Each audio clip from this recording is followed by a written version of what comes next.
Hi, I'm Chris Dunaway with the LSU Ag Center. Today we are in the New Orleans Botanical Garden and we're going to be talking about hummingbirds and hummingbird feeders. Now we think about putting hummingbird feeders out to catch the migrating birds that come and go, but it's actually okay to leave a hummingbird feeder out year-round. It's just important that you take some precautions. First of all, the placement is pretty important. We have it here under this tree so that it has a little protection from the intense sun, also some rain, and it gives the birds a little protection. It makes them feel safer by having this cover over them.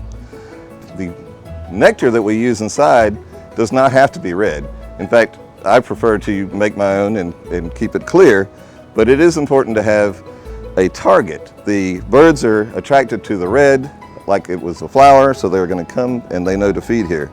This particular feeder has a little perch, so the birds can sit and feed, but that's not necessary. The birds are perfectly comfortable hovering to catch their supper. Now, it's also important to keep your feeder cleaned.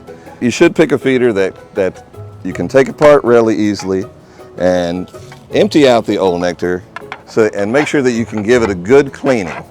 When you clean these, I'd like to use a good warm water solution with about 10% bleach in there, so about a capful of bleach per gallon of water, and let it soak in there. Make sure you get any algae that you see and kill anything, because that will make the nectar spoil very quickly.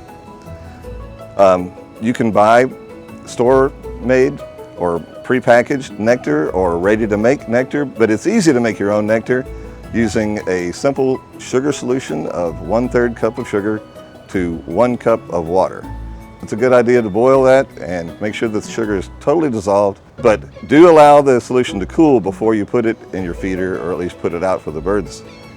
I don't like to use too much at any one time, just enough to feed the birds that are coming to it, and I store the rest of the nectar in the refrigerator. That way I don't have to worry about too much of it going bad at a single time. I really want to check this, and depending on the season, if it's during the warm season, I'd probably want to check this every 2 to 3 days to make sure it was clean and full. But that's it. Go out and get yourself a hummingbird feeder and start enjoying the wild side of your garden.